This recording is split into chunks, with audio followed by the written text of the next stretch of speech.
We will open the meeting with the group saying the Serenity Prayer.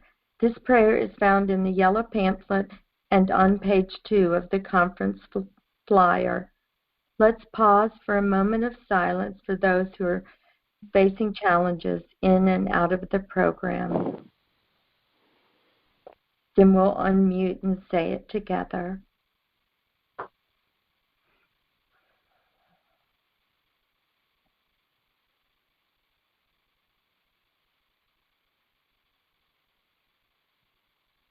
Together, God, grant me the serenity to accept the things I cannot change, courage to change the things I can, and wisdom to know the difference.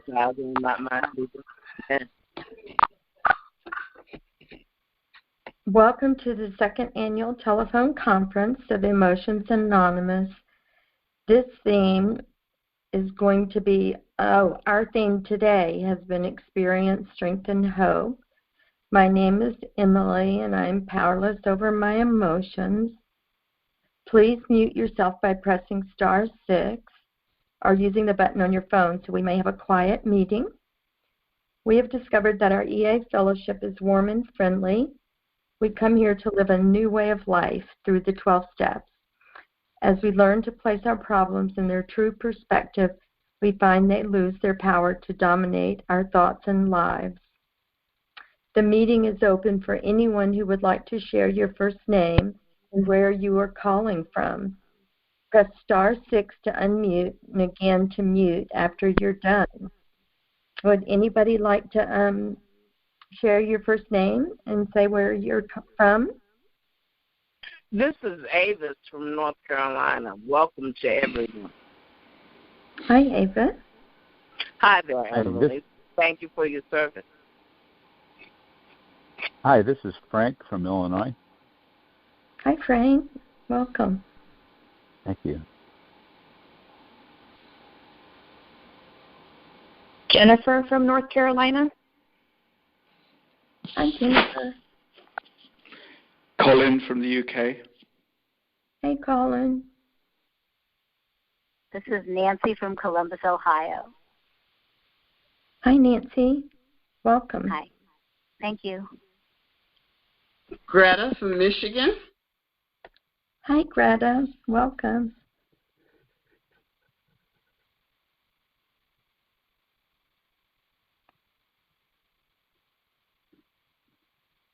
Anybody else who would like to introduce themselves? Hi, it's Marcia from Waterloo, Ontario, Canada. Welcome, Marcia. This is Cheryl Pavlis of My Emotions from Cleveland, Ohio.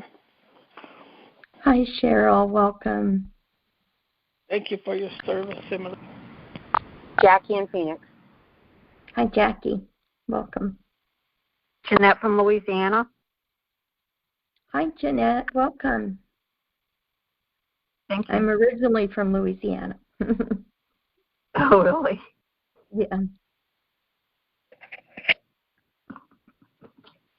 Anyone else?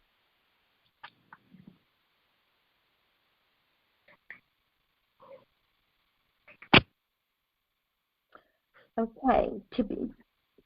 I have an announcement. To be added to the loop, our email discussion forum, open the menu on our website at emotionsanonymous.org and click on Get Involved. Then click on Sign Up for the Loop. Also, EA has a monthly newsletter called the EA Connection. To find it, go to the home page of our website and click on Literature. You may also call EA International Service Center at 651-647-9712 to receive the connection by mail. At our meetings, we use first names only. Many of us add powerless over our emotions. Comments made here are treated confidentially to uphold our tradition of anonymity.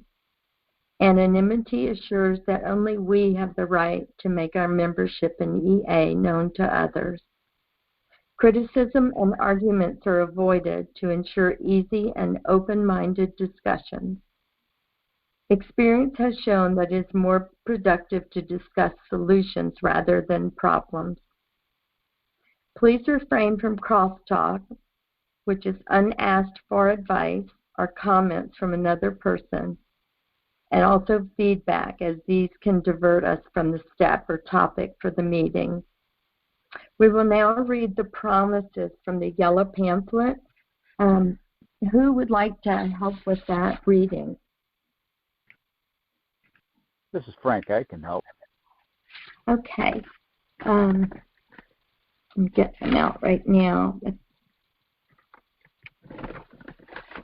Okay. Thank you, Frank. Why don't you read the first 4, and then do we have someone else who would like to read the next 4? This is Cheryl. I can help. Thank you, Cheryl. And then what about the last 4? I can help. Thank you. Okay. I think, Frank, you're starting, right? Yeah, okay. Thank you, Frank. Thank you, Emily. The 12 promises. 1, we realize a new freedom and happiness. 2, we do not regret the past or wish to shut the door on it. 3, we comprehend the word serenity and know peace of mind. 4, no matter how far down the scale we have gone, we see how our experience can benefit others. Pat. 5, the feelings of uselessness and self-pity lessen. 6, we have less concern about self and gain interest in others. 7, self-seeking slips away.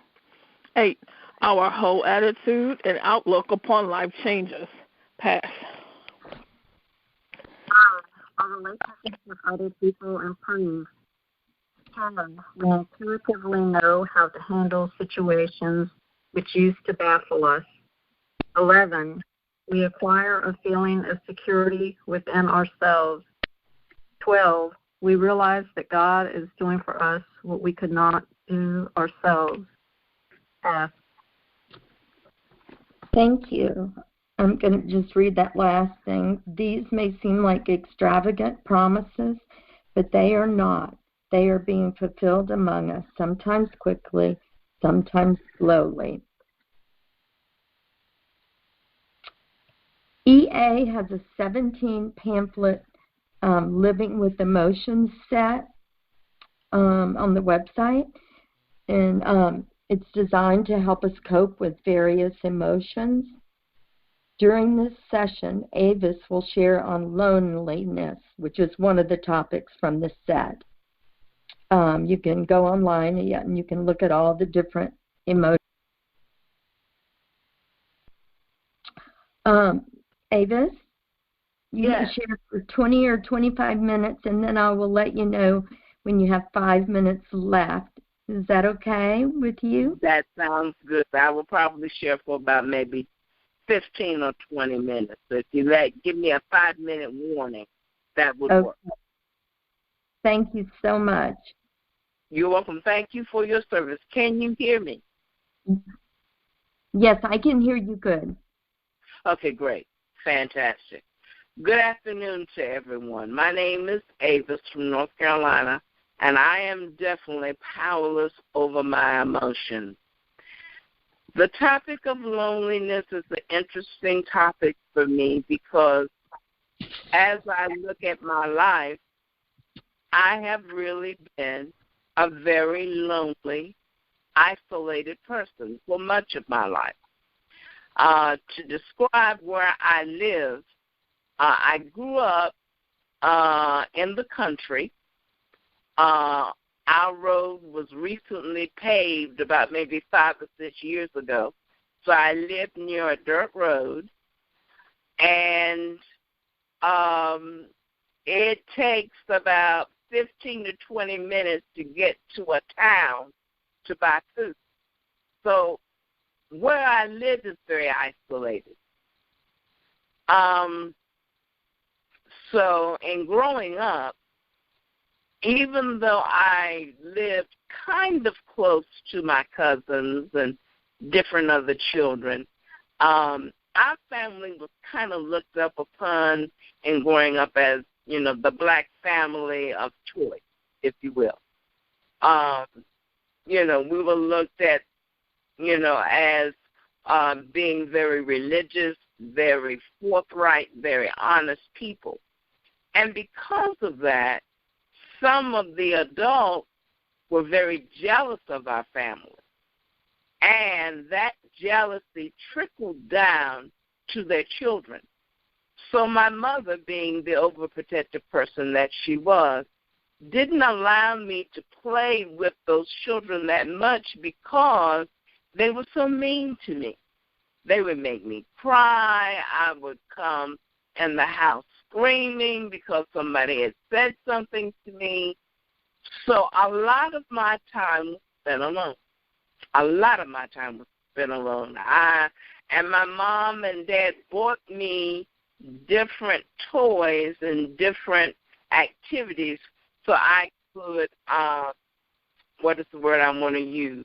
So I can entertain myself. So the loneliness that we talk about, I experienced at a very early age. As a matter of fact, I connected more with older people than I did with my own age. So this went on most of my life, most of my early days, being by myself. Also, when I became a teenager, most of the time teenagers date and go out and dance and, have a good time at parties and all that. Well, my mom and dad has shown that it is more productive to discuss solutions rather if than someone would mute their line, we would appreciate it. Just press star 6 to mute yourself. Thank you. And during this time in growing up, I remember so vividly being by myself, having all my snacks in a row, and looking at Johnny Carson late at night. That's how I spent most of my weekends. Instead of going out and going to a football game or whatever, I spent it by myself. So I was really a very lonely child in growing up. When I went to college the first time, I remember so well what I said when after my mom and dad put me off to school. I was like, hallelujah, I'm not with them anymore. I can do whatever I damn well please, pardon my English. So during that time, I was very unaware of my manic depressive disorder, which is called cyclothymia, a mild case of bipolar disorder. So I would meet with friends, make friends real easy, stay up late at night, laughing and talking, go to dances, do everything that I could have done while I was at home. And this helped me not to feel as lonely, but it also caused me not to take care of myself as far as my education goes.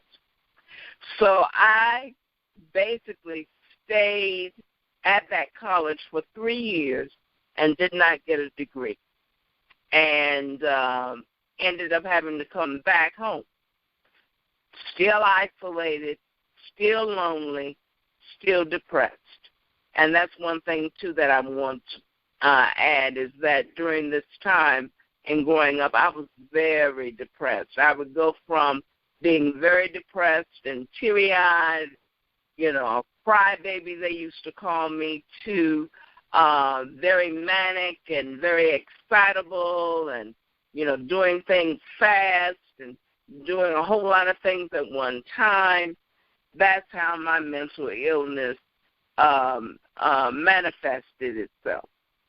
So after those first 3 years of college, I came home and I worked as a substitute teacher for the county.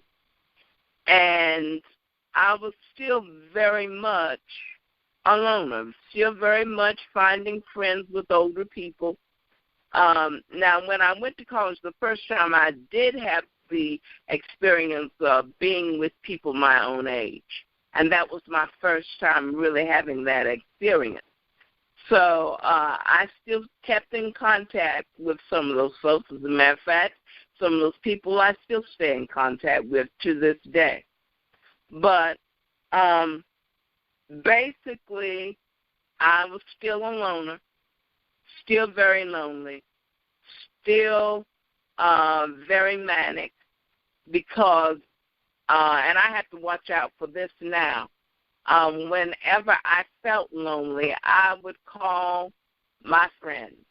And if I couldn't get them, I would call them again and again and again. I might not even have that much to say. I just need to hear somebody else's voice.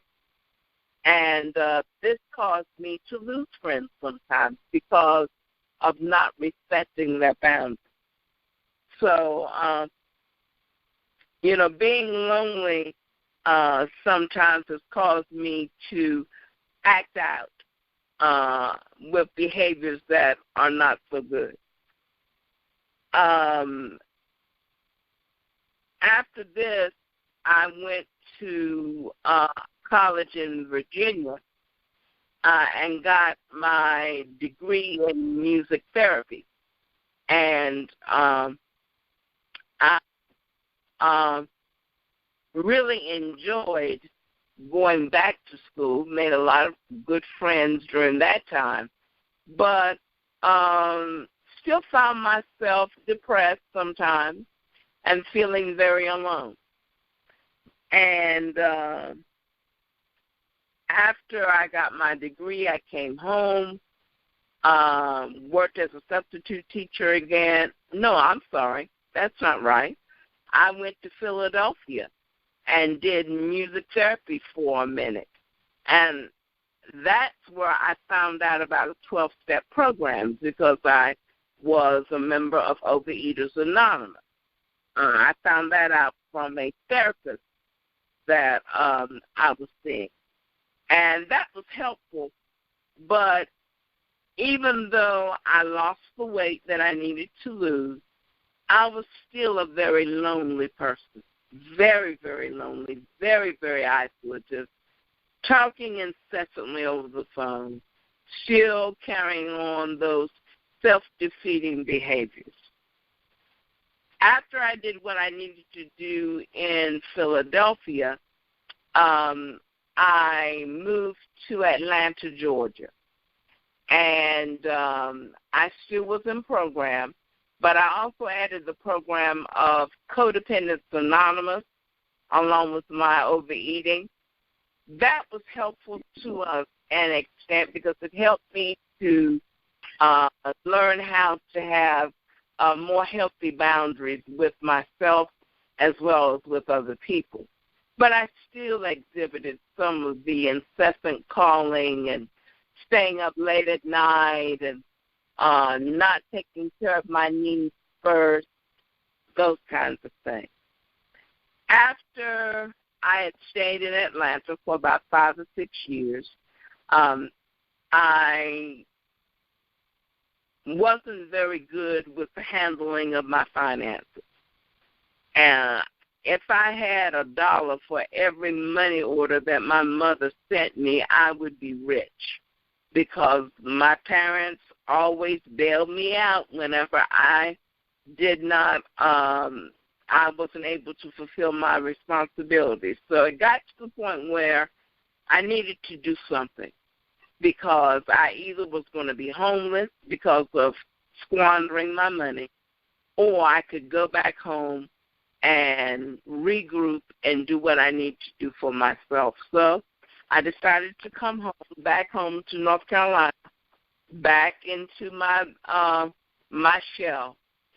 And in investigating different other 12-step programs, I knew from being in Atlanta that I was bipolar. I found that out by hooking up with a psychiatrist who happened to be African American that suggested that I try the drugs Zyprexa and Prozac, and that seemed to help my moods come to more of a middle instead of being very, very manic or very, very depressed. So my mood evened out. And coming back home, my mom and dad were up in age, and I helped take care of them. And during this time, I felt like I needed support. There were no 12-step program meetings where I was. So I did some research and found out about EA. And I've been in the rooms ever since. And it has been a blessing to me. Being able to talk freely about my bipolar disorder, being able to talk about my lonely feelings, it was very helpful. Because one of the things that was taught to me by my mother especially was, well, Avis, you really can't trust people. The only people that you can trust is your family. And I found that not to be true. So my mother and I had a love-hate relationship with each other. And before she died, I was able to talk with her about some of the feelings that I had toward some of the things that she taught me. And we settled with each other. And before she passed away, I had a better relationship with her. And with my father, I always had a good relationship with him. He always understood what I need to do for myself. So at any rate, in being in EA and being in other 12-step programs, I learned several things. And I'd like to share with you with this by reading some of the brochure on loneliness that EA has printed out. First of all, to resolve loneliness, I found out that I needed to take responsibility for my own happiness.